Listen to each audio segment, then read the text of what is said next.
बंधुओं प्रणाम। बंधुओं, आज जो आपके चरणों में सादर ये वीडियो समर्पित है, यह रामचरितमानस से लिया गया है।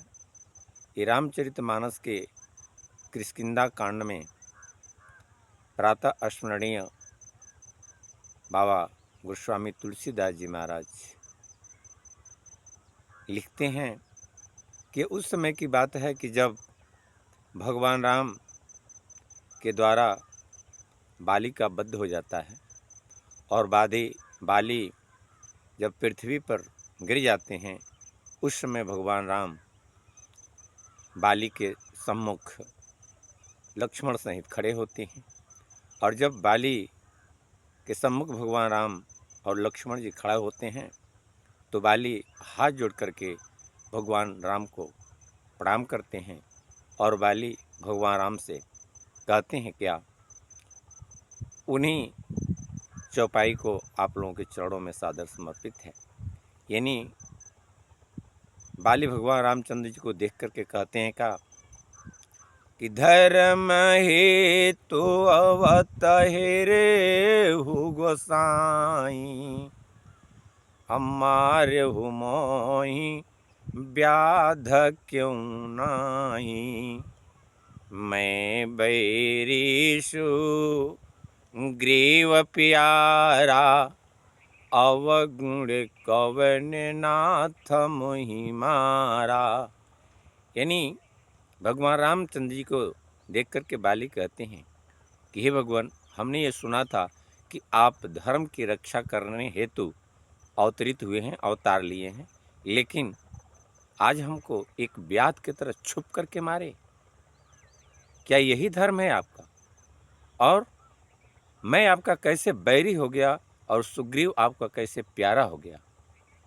इस पर भगवान राम बाली को समझाते हुए कहते हैं कि हे बाली, धर्म की बात तो तुम बहुत ज़्यादा करते हो, लेकिन क्या ये शास्त्रों में लिखी गई बात को तुम भूल गए?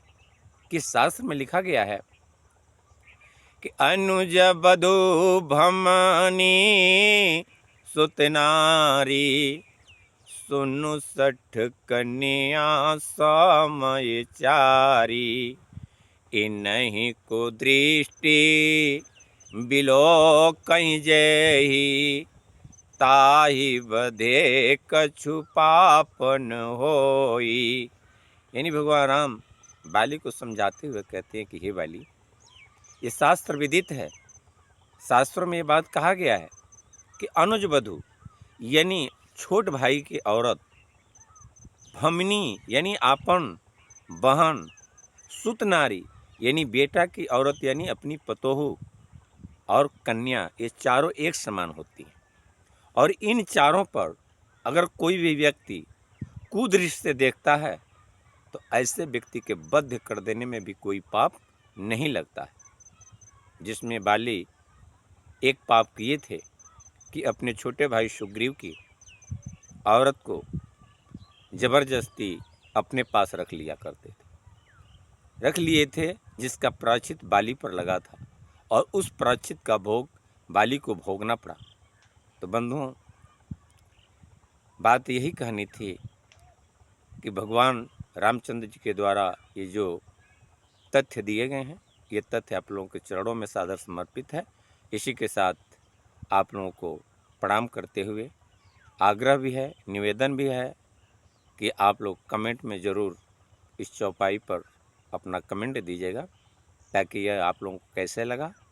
और आप लोगों का कमेंट एक प्रेरणा स्रोत होता है, यानी साहस मिलता है, आगे बढ़ने का मार्ग बताता है। तो इसी के साथ आप लोगों को फिर बार बार प्रणाम करते हुए बहुत बहुत धन्यवाद।